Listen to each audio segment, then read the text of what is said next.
સવારે અને સાંજે જમવામાં આ શાક બનાવી શકાય છે. તેમજ શાકમાં પ્રોટીનનું પ્રમાણ વધારે જોઈતું હોય ત્યારે પણ આ સોયા વડી એટલે સોયા ચક્સુ શાક બનાવી શકાય છે.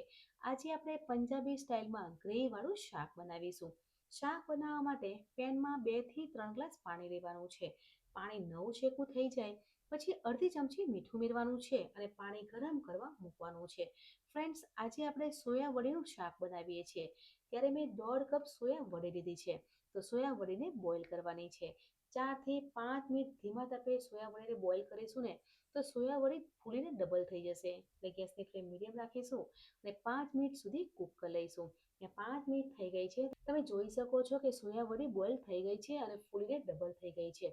તો ગેસ બંધ કરી લઈશું અને સોયા વડીમાંથી એક્સ્ટ્રા પાણી હોય ને તેને અલગ કરવાનું છે. એટલે શું કરવાનું છે કે તવેથાથી આથી પ્રેસ કરી લઈશું એટલે સોયા વડીમાંથી પાણી અલગ થઈ જશે અને સોયા વડીને પ્લેટમાં લઈ લેવાની છે અને ઠંડી કરવા મૂકવાની છે. સોયા વડીનું ગ્રેવીવાળું શાક બનાવવા માટે પેનમાં 3 ચમચી તેલ લેવાનું છે. તમારે તેલની જગ્યાએ ઘી લેવું હોય તો પણ લઈ શકો છો. તેલ ગરમ થઈ જાય પછી અડધી ચમચી જીરું, અડધી ચમચી રાઈ ઉમેરવાની છે. એક તમાલપત્ર અને ખડા મસાલા લેવાના છે. ખડા મસાલામાં તજ, લવિંગ અને ઇલાયચી લેવાની છે. 2 મીડિયમ સાઇઝની ડુંગળી ઝીણી ચોપ કરેલી ઉમેરવાની છે અને ડુંગળીને સાતળવાની છે. ડુંગળીને 50 થી 60% જ કૂક કરવાની છે. હવે 2 ટામેટા ઝીણા ચોપ કરેલા ઉમેરવાના છે અને ટામેટાને પણ સાતળી લઈશું. ડુંગળી અને ટામેટામાંથી તેલ અલગ થઈ જાય ને ત્યાં સુધી સાતળવાના છે. હવે ડુંગળી ટામેટા જલ્દી ચડી જાય એટલે સ્વાદ પ્રમાણે મીઠું ઉમેરવાનું છે અને સાથે મિક્સ કરવાનું છે.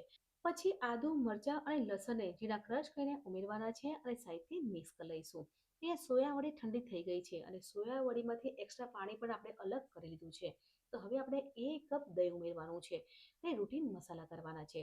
રૂટીન મસાલામાં અડધી ચમચી હળદર પાવડર, અડધી ચમચી લાલ મરચું, ધાણા જીરું પાવડર અને અડધી ચમચી ગરમ મસાલો ઉમેરવાનો છે અને મસાલાથી સોયા વડીનું કોટિંગ કરવાનું છે. એટલે કે પંજાબી શાક બનાવીએ છીએ એટલે દહીં અને મસાલાનું કોટિંગ કરી લઈશું એટલે ગ્રેવીવાળું શાક પણ બનશે અને શાકમાં એક ફ્લેવર આવશે.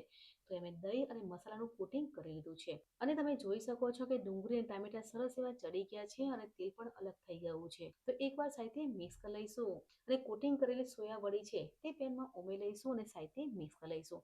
હવે તમારે જેટલી ગ્રેવી જોઈતી હોય ને તે એટલું પાણી ઉમેરવાનું છે. અહીંયા હું 1 કપ પાણી ઉમેરું છું અને પાણી ગરમ કરીને ઉમેરવાનું છે. એટલે ગ્રેવી છે ને તે થીક થશે, એકદમ પતલી ગ્રેવી નહીં બને. તો અડધો કપ જેટલું પાણી ઉમેરવાનું છે. ઢાંકણ ઢાંકી અને 3 થી 4 મિનિટ કૂક કરી લઈશું. તો સોયા વડીનું ગ્રેવીવાળું શાક બનીને તૈયાર થઈ જશે. ફ્રેન્ડ્સ, તમે જોઈ શકો છો કે સોયા વડીનું શાક બનીને તૈયાર થઈ ગયું છે. ચોમાસાની ઋતુ હોય અને ઘરમાં શાકભાજી ના હોય ને ત્યારે પણ તમે આ રીતનું શાક બનાવી શકો છો. આ શાકમાં પ્રોટીનનું પ્રમાણ વધારે હોય છે કેમ કે સોયાબીન્સ છે ને તેમાં પ્રોટીનનું પ્રમાણ વધારે હોય છે અને બાળકોને પ્રોટીનની જરૂર હોય અને બાળકો પ્રોટીન નથી ખાતા તો આ રીતે શાક બનાવીને પણ તમે આપી શકો છો.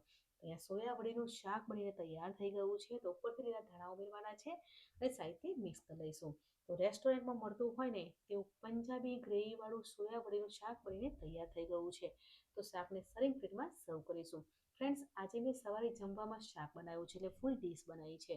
તો ગરમા ગરમ સોયા વડીનું શાક સર્વ કરીશું. સાથે મેં રોટલી બનાવી છે. તો એ પરાઠા કે ભાખરી સાથે પણ સર્વ કરી શકો છો. સલાડમાં મેં બીટ લીધું છે અને મસાલા છાશ લઈશું. તો ફ્રેન્ડ્સ, કેવી લાગી હતી રેસીપી કમેન્ટ સેક્શનમાં જરૂરથી જણાવજો. મળીએ છીએ નવી એક આસાન, હેલ્ધી અને ટેસ્ટી રેસીપી સાથે. ત્યાં સુધી bye bye, take care, enjoy.